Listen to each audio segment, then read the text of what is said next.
Well-dressed woman on Upper East Side, annoyed by our stroller, yells, "Go back to China. Go back to your fucking country." This is 2016. So I wrote that tweet just after my family and I had that encounter with this woman. And later I wrote an open letter to her that ran on the New York Times website, and we put it on the front page of the newspaper. We asked other Asian Americans to share their own experiences with racial prejudice and hashtag it just like I did, "This is 2016. A lot of people did.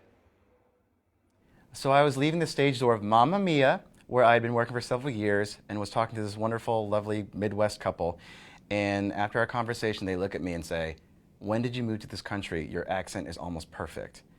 And I took a breath, looked right at them and said, "Yeah, I was born in Atlanta, Georgia, y'all. So, awkward."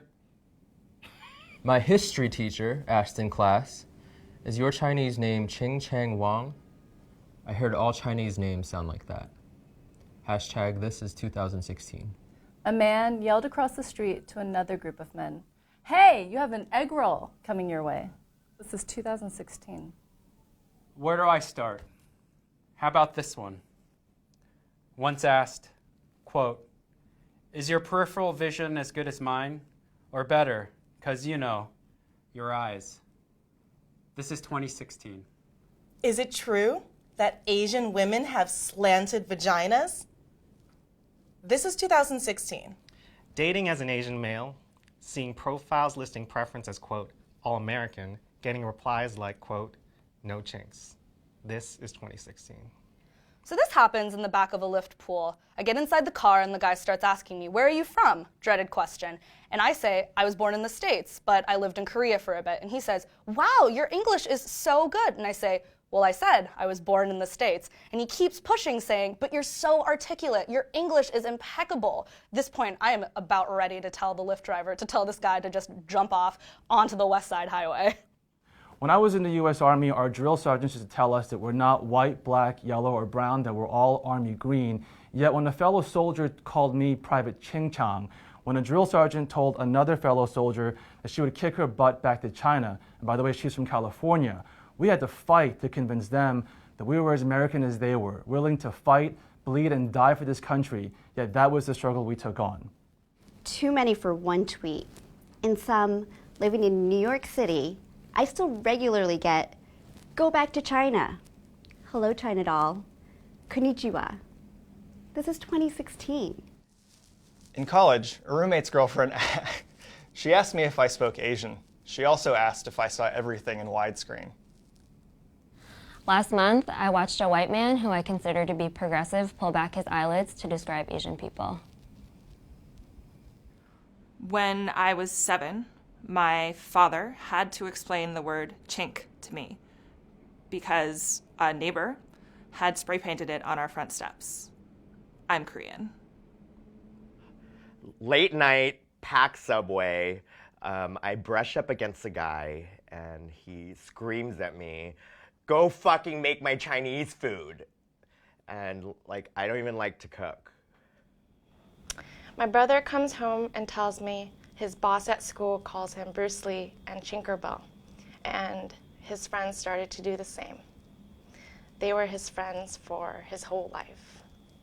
About 2 weeks ago, a New York City subway conductor intentionally slammed the door on my ribs and said to me, "You'll be deported soon." This is 2016. So Monday at work, I was reading this Michael Luo article, and as I was reading that, the timing was too perfect. I got a series of texts from my sister. She was supposed to meet me later. The texts read, "I just left and filed a report with the police. Walking to the train and this guy follows me and says, 'Hey, I know you. Where are you going? Hey, you fucking Asian chink. Don't walk away from me. I got a $50 bill. I can buy you for the night.' I grabbed them by the Chinese pussy."